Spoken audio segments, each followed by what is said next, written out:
नमस्कार, सुप्रभातम। सुबह की चाय जसवंत के साथ। एक बार दो आदमी एक मंदिर के पास बैठे गपशप कर रहे थे।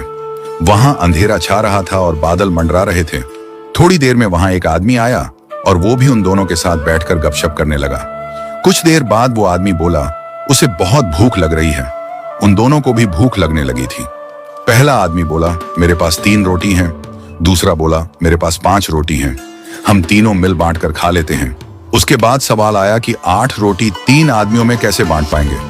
पहले आदमी ने राय दी कि ऐसा करते हैं कि हर रोटी के 3 टुकड़े करते हैं, अर्थात 8 रोटी के 24 टुकड़े हो जाएंगे और हम तीनों में 8-8 टुकड़े बराबर बराबर बंट जाएंगे।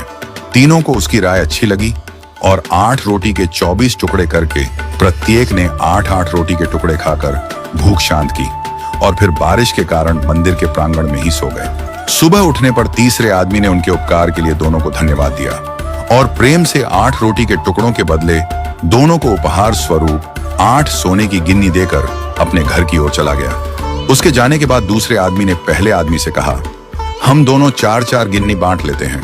पहला आदमी बोला, नहीं, मेरी 3 रोटी थी और तुम्हारी 5 रोटी थी, अतः मैं 3 गिन्नी लूंगा, तुम्हें 5 गिन्नी रखनी होगी। इस पर दोनों में बहस होने लगी। इसके बाद वे दोनों समाधान के लिए मंदिर के पुजारी के पास गए और उन्हें समस्या बताई तथा समाधान के लिए प्रार्थना की। पुजारी भी असमंजस में पड़ गया। दोनों दूसरे को ज्यादा देने के लिए लड़ रहे हैं।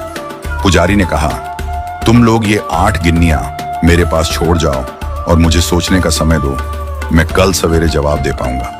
पुजारी को दिल में वैसे तो दूसरे आदमी की 3-5 की बात ठीक लग रही थी, पर फिर भी वह गहराई से सोचते सोचते गहरी नींद में सो गया।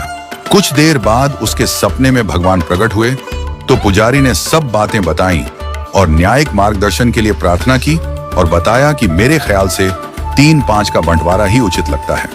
भगवान मुस्कुराकर बोले, नहीं, पहले आदमी को 1 गिन्नी मिलनी चाहिए और दूसरे आदमी को 7 गिन्नी मिलनी चाहिए। भगवान की बात सुनकर पुजारी अचंभित हो गया और अचरज से पूछा, प्रभु, ऐसा कैसे?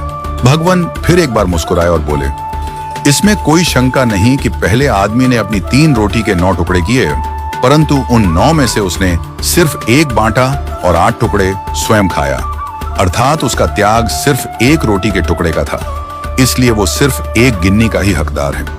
दूसरे आदमी ने अपनी 5 रोटी के 15 टुकड़े किए, जिसमें से 8 टुकड़े उसने स्वयं खाए और 7 टुकड़े उसने बांट दिए, इसलिए वो न्यायानुसार 7 गिन्नी का हकदार है। यही मेरा गणित है और यही मेरा न्याय है। ईश्वर की न्याय का सटीक विश्लेषण सुनकर पुजारी नतमस्तक हो गया।